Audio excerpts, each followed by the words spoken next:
النوع الثالث من الزراعات اللي بتتميز بيها قارة إفريقيا هي المحاصيل المنبهة. بتعتبر إفريقيا من أكبر المنتجين للمحاصيل دي، وهي بتزرعها بغرض التجارة. من المحاصيل دي أول حاجة الكاكاو، لأن نسبة إنتاج إفريقيا 70% من الإنتاج العالمي. تزرع فين؟ في غرب إفريقيا. أما الشاي فعشر الإنتاج العالمي بيطلع من إفريقيا، وهو بيزرع في شرق إفريقيا.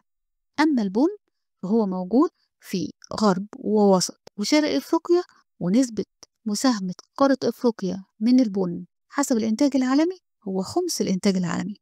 آخر نوع من المحاصيل اللي بتنتجها إفريقيا هي المحاصيل النقدية. يعني إيه؟ يعني هو محصول بيزرع من أجل التجارة والحصول على النقد الأجنبي، يعني بمعنى صح بيصدروا. من أنواع المحاصيل دي القطن والمطاط الطبيعي.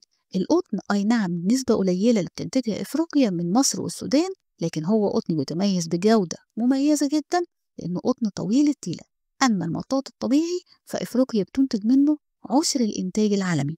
القطن بيستخدم طبعا في صناعة المنسوجات، أما المطاط الطبيعي تستخدم في صناعة إطارات الطيارات والسيارات. بعد ما فهمنا يلا بينا نثبت المعلومة. من أكبر منتجين محاصيل منبهة إفريقيا أكيد هي.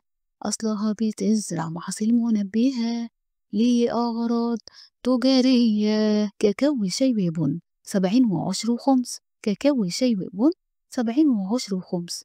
الكاكاو في الغرب، أما الشاي في الشرق.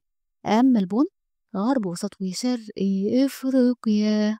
أما المحاصيل النقدية ده هي المحصول الذي يزرع من أجل التجارة، من أجل الحصول على النقد الأجنبي، زي القطن في مصر والسودان.